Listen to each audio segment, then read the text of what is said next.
ناظرین، ریئل اسلام یہ ہے کہ حضرت علی رضی اللہ تعالیٰ عنہ کے اوپر سب سے بڑی اور سب سے اچھی کتاب ایک عیسائی، ایک کرسچن نے لکھی ہے. اس کتاب کا نام پتہ ہے کیا ہے؟ Ali is the voice of human justice. The voice of human justice.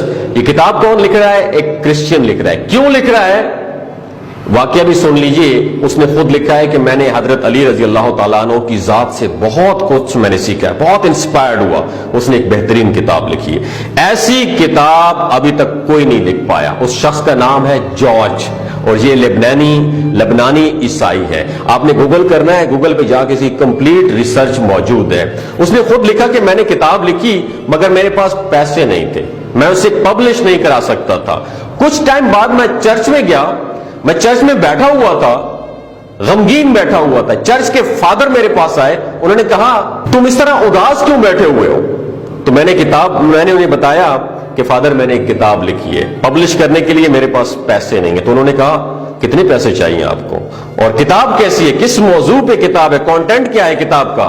تو جارج نے کہا اس کتاب کا آپ کے ساتھ کوئی تعلق نہیں ہے، اس لیے کہ میں نے اس کتاب کو مسلمانوں کے چوتھے خلیفے کے اوپر لکھا ہے اس کتاب کو. تو فادر چونکا، حیران رہ گیا. اس نے کہا اچھا تم نے علی ابن ابی طالب کے بارے میں کتاب لکھی ہے؟ تو اس نے کہا ہاں.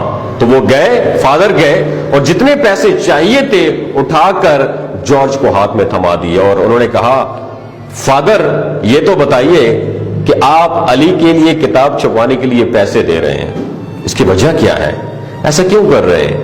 اب آپ دیکھیے کہ انہوں نے کیا کہا. انہوں نے کہا، فادر نے کہا کہ علی کا احسان صرف مسلمانوں پہ نہیں ہے، ہم سب پہ ہے. تو جارج نے کہا وہ کیسے؟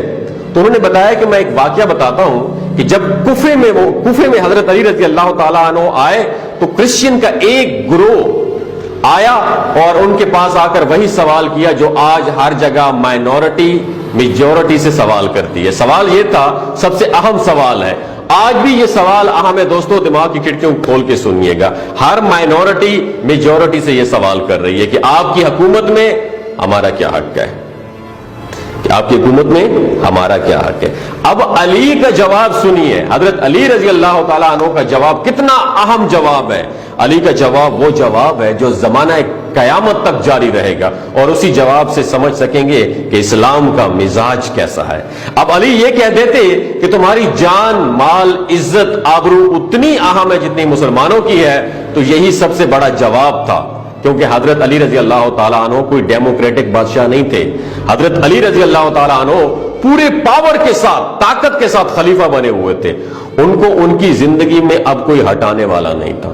کوئی ووٹ دے کر ان کو رجیم چینج کے ذریعے ان کو معزول کرنے والا نہیں تھا، کہ ایبسولوٹ پاور ان کے ہاتھ میں تھی. اور کرسچین آ رہے ہیں اور آپ کی حکومت میں پوچھ رہے ہیں کہ ہماری ورتھ، ہماری ویلیو، ہمارا حصہ کیا ہے. دوستو ایک منٹ کے لیے میں اپنی اس بات کو پارک کرتا ہوں اور آپ کو بتاتا ہوں کہ ڈیموکریٹک پاور کیا ہوتی ہے.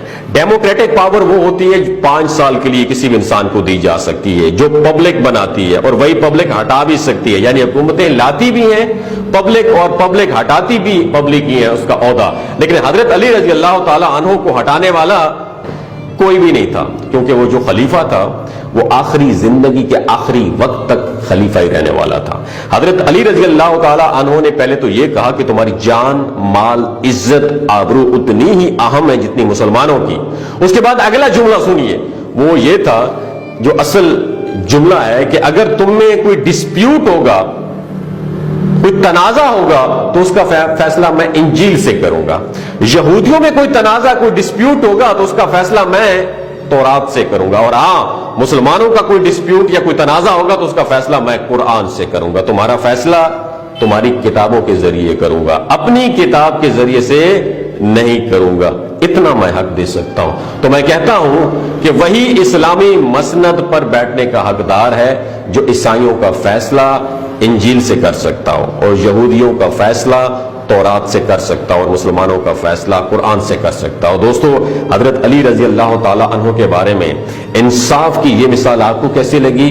اگر آپ اس پوری کتاب کو پڑھنا چاہتے ہیں تو گوگل پہ جائیے، گوگل کرنے کے بعد اس کتاب کو مکمل طور پہ اسٹڈی کیجیے اور اپنا ایکسپیرینس نیچے کمنٹ سیکشن میں ضرور شیئر کیجیے گا. اپنا اور اپنے ساتھ جڑے رشتوں کا خیال رکھیے گا. اللہ حافظ.